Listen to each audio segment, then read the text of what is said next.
Olá, amados, graça e paz da parte do nosso Senhor e Salvador Jesus Cristo.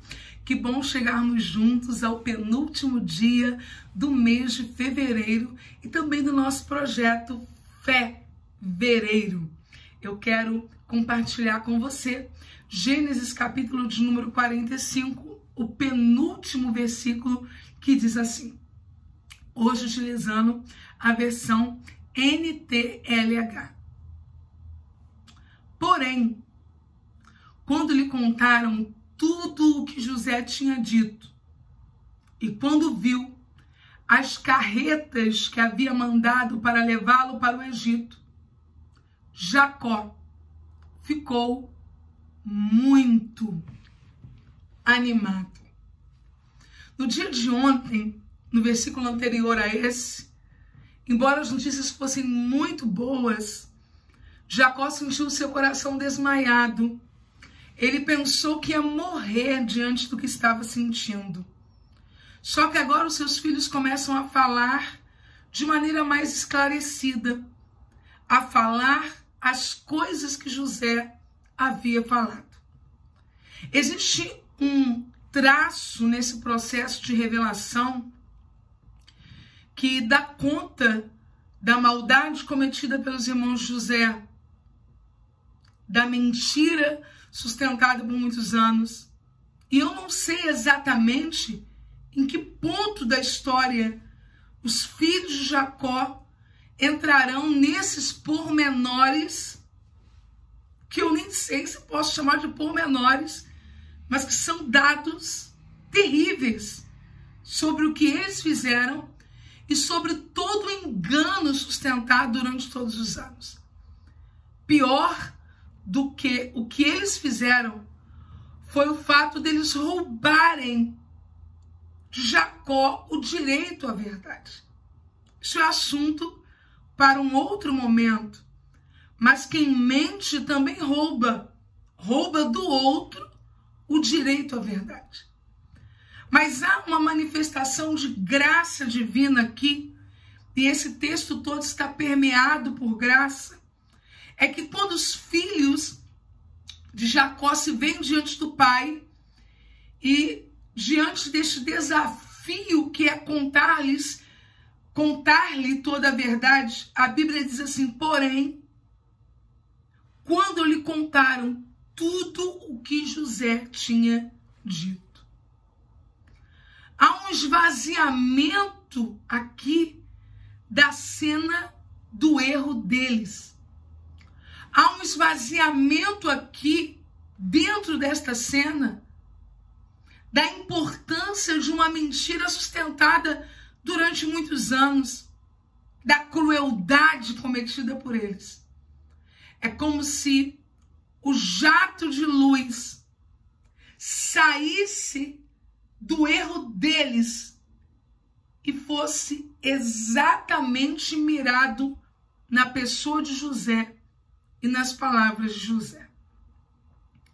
Eu penso que a única forma para eu sobreviver aos meus próprios erros, erros que às vezes eu não quero enfrentar, erros que eu não quero relembrar, erros que são difíceis, inclusive, para eu assumir. A única forma para eu conseguir conviver com pessoas que já erraram comigo é fazer o que o doce Espírito Santo fez aqui, nesta cena. Tirou a luz dos irmãos José, tirou o farol de sobre os erros deles e colocou o farol sobre a pessoa de José e sobre as palavras dele.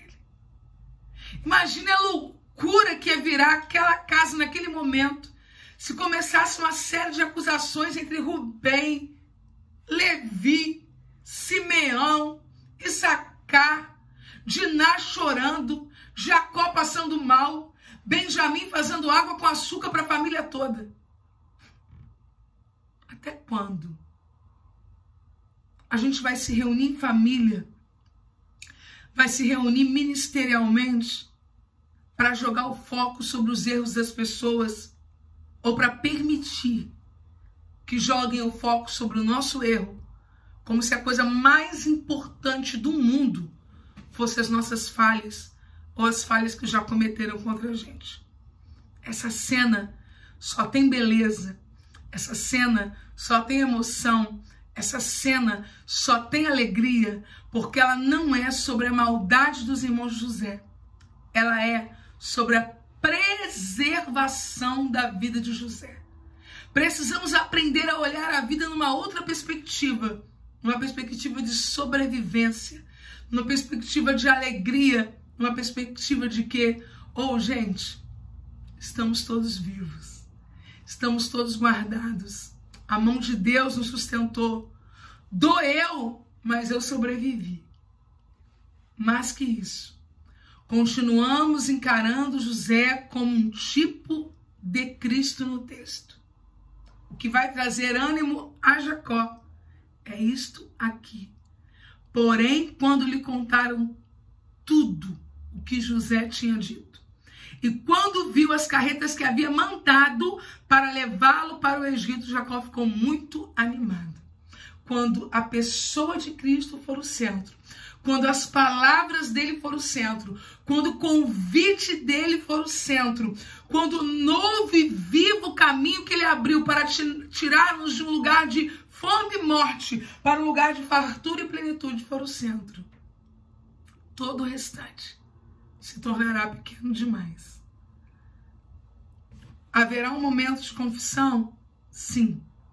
Haverá um momento de verdade? Sim. Haverá um momento de pratos limpos, né? A gente gosta de dizer isso na cultura brasileira. Sim. Mas o melhor momento não pode ser comprometido pelas lembranças do passado. Ele precisa ser sustentado pela glória do presente. José vive. Eu vivo. Você está vivo. Cristo vive em nós. E os erros que cometeram contra nós e os que nós cometemos contra os outros não podem ser maior do que isso.